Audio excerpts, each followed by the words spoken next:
खूबसूरती की बुनियाद पे इसका मतलब है कि ताल्लुकात इस्तेमाल किए गए ना। नैना, नादरा, वो अपने दौर की रक्कासाएँ थीं, गुलकाराएँ थीं, लेकिन नामवर भी थीं। आवाज़ लहन तो उनका अच्छा था, लेकिन शक्ल सूरत से बहुत खूबसूरत थी, शक्ल सूरत बहुत अच्छी थी। अब जब उनसे ताल्लुकात इस्तवार किए गए, अब देखें ना, कराची से एक इंस्पेक्टर आता है पुलिस का, उसने नैना को खर्चे पे रख लिया। आम मिसाल है ये, खर्चे पे रखना। खर्चे पे रखना का ये कि निकाह नहीं किया लेकिन अखराजात बर्दाश्त कर रहा है। फिर वो ये कहते हैं कि हमने इसमें से औलाद भी नहीं पैदा करनी, ये शर्त उसने कटी। और उस शर्त के बाद वो एक दिन उसको मजबूर करता है, वो इंस्पेक्टर कराची का, गलबन मजीद अख्तर के, अख्तर मजीद नाम था उसका, वो इंस्पेक्टर, पता नहीं वो हयात है कि नहीं, उस इंस्पेक्टर ने आगे कहा नैना से कि आप ये जो है ना फ़लाँ महफ़िल है हमारी, वहाँ आओ और डांस करना है। उसने कहा ठीक है।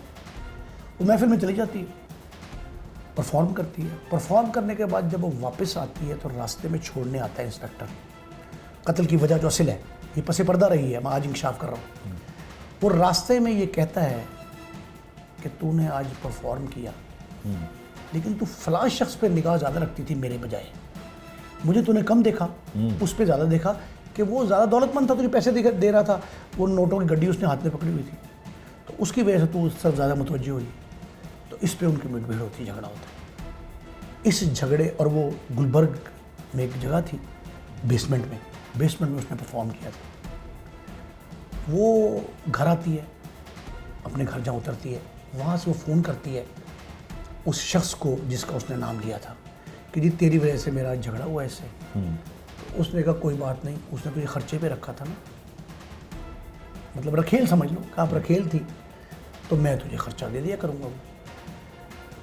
उसने कहा जी कि मैं इस पे तो और ज़्यादा मसला बनेगा। ये किसी तरीके से बात पहुंच जाती है उस इंस्पेक्टर तक। वो इंस्पेक्टर ही कहता है कि तू उसके पास, तू ज़िंदा रहेगी, ये जुमला है उसका टेलीफोन पे, तू ज़िंदा रहेगी तो उसके साथ रहेगी ना। अब वो इंतकाम की आग भड़कती है और वो उसे कत्ल खुद नहीं करता, उजरती कातिल से करवाता है, उजरती कातिल से कत्ल करवाता है। और एक खूबरू खातून जो है, जवान खातून, वो इस इंतकाम की, इस डांस की, इस रक़ास से, रक़ासा थी ठीक है, सब कुछ सही है, उसका अपना फेल था ना, लेकिन जो शख्स इंस्पेक्टर आया था उसके ख़िलाफ़ कोई कार्रवाई नहीं हुई आज तक। मुकदमा दर्ज हुआ नामालूम के ख़िलाफ़, और बाद में ये शहादत मिल गई कि उसने मरवाया, उसने मारा है, जो भी कुछ था।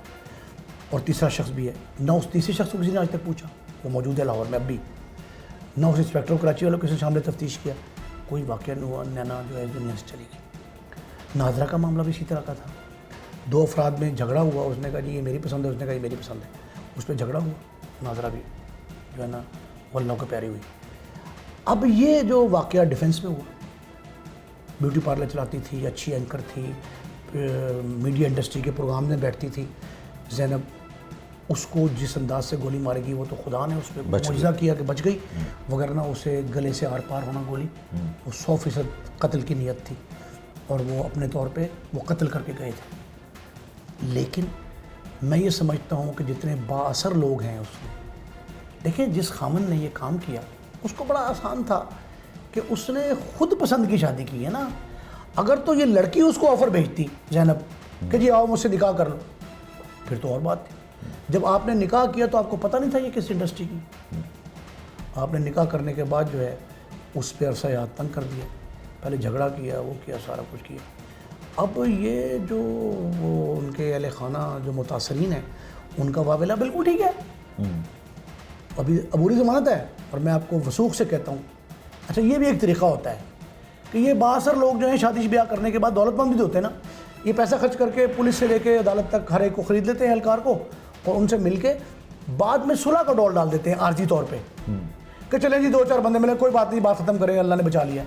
कातलाना हमले में जो बंदा बच जाए उसके सुलह की आड़ में उसकी ज़िंदगी वैसे तबाह। अब मुझे आप बताएं, मीडिया की इतनी बड़ी जीनत बन गया वाक़या, ठीक है, सीसीटीवी फुटेज आ गई, सब कुछ आ गया। न सिर्फ उस खातून की ज़िंदगी तबाह हुई, उसके अहले खाना, बहन भाई, रिश्तेदार जितने अजीज़ व क़ारिब हैं, बच्चे उसके बच्चे सारे के सारे बदनाम हो गए। ठीक है, कोई कहेगा जी रक्कासा थी, कोई कहेगा डांसर थी, उन्होंने कहा जी नहीं टिकटॉकर थी। कितनी बातें गुफ्तगू हो रही हैं सोशल मीडिया पे, आप किसी का हाथ तो नहीं रोक सकते। अच्छा, इसमें हाँ एक अहम बात जो मेरे जहन में आई कि ये जो वाक़यात है ना शोबिज़ वाले, इनको हवा सोशल मीडिया दे रहा है। ये जो प्रवोक हो रहे हैं ना लोग, बदला लेने की नौयत बढ़ गई है, नौबत आ रही है, वो उसमें इजाफा सोशल मीडिया की वजह से हुआ है। हर चीज़ जो है वो हर बंदे के असेस में है, वो एक सेकंड में जो है ना हर चीज़ डाल देता है।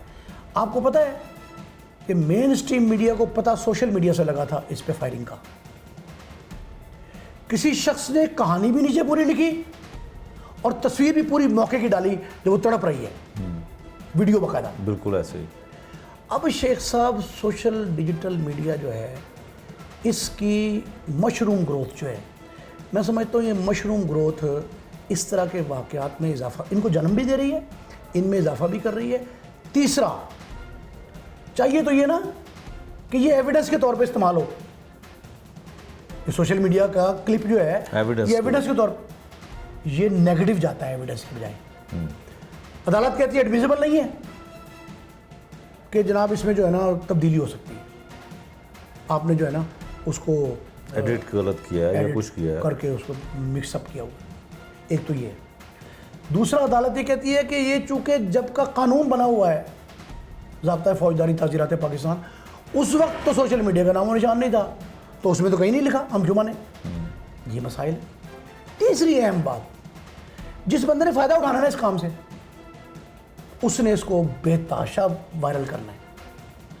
इतना बेहुदा अंदाज से सोशल मीडिया पे उसको फैलाया जाता है कि शरीफ घराने की औरत अगर गलत राह पे चल भी नहीं रही होती तो उसके पूरे ख़ानदान को, अच्छा इसमें एक अजीब बात है, दादा परदादा से चलते हैं और चौथी नस्ल तक हर एक को मुर्दे इल्ज़ाम ठहरा देते हैं। भाई दादा कब्र में चला गया, बाप कहाँ मर खप गया, और आप उसकी तीसरी नस्ल पे इल्ज़ाम तराशी कर रहे हैं। ये सारे का सारा जो है ना ये एक इनकोलैबोरेट ख़राबी है, और ये ख़राबी तब दूर होगी जो हम में से हर शख्स अपना किरदार अदा करे। इसने जो ज़ैनब वाला वाक़या है ना, इसमें ज़्यादा मामला जो ख़राब हुआ, और मेरा ख़्याल है कि सबसे ज़्यादा जो ख़राबी पैदा हुई उसकी रीज़न भी सोशल मीडिया बना है।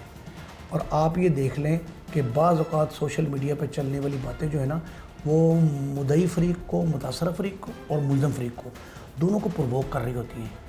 वो पढ़ के मुद्दई का कहता है यार ये एंगल बड़ा अच्छा दिया है सोशल मीडिया ने, ये मैं क्यों ना इस्तेमाल करूँ, वो फिर नया इल्ज़ाम लगा देता है। और हक़ाइक़ से, ग्राउंड फैक्ट से कोई ताल्लुक़ नहीं उसका, ज़मीनी हक़ाइक़ नहीं होते वो। मुल्ज़म क्या करता है, मुल्ज़म उसका शक का फ़ायदा लेता है। वो कहता है यार ये आइडिया बड़ा ऐसा अच्छा डाला है, तो मैं इसी को अदालत में पेश करूँगा, वकील को बताऊँगा।